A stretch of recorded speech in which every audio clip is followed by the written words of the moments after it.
S-a dus vestea în București, la casele boierești, că pe strada unde stau toți lăutarii se adunau. S-au aprins lămpi în pridvor, să uităm de-al nostru dor. S-a scos masa în bătătură, ca să mai bem câte o gură. Curge vinul din ulcioare, de la mic și până la mare. Gospodari în straie noi, joacă hora ca la noi.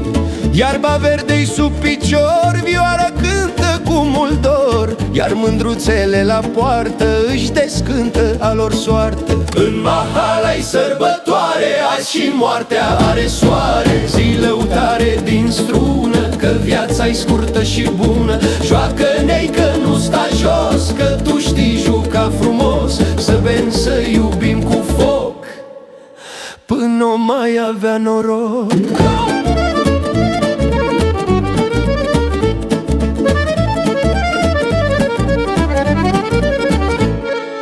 Uite-l și pe tata-n prag, cum privește cu mult drag.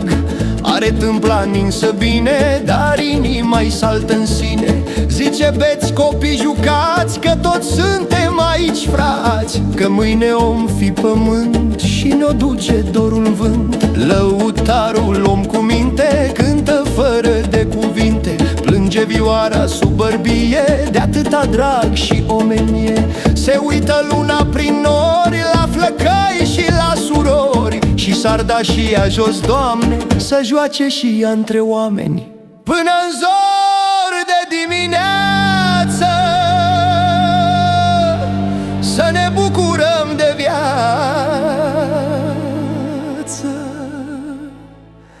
că Mahalaua n-o să moară cât e struna de vioară.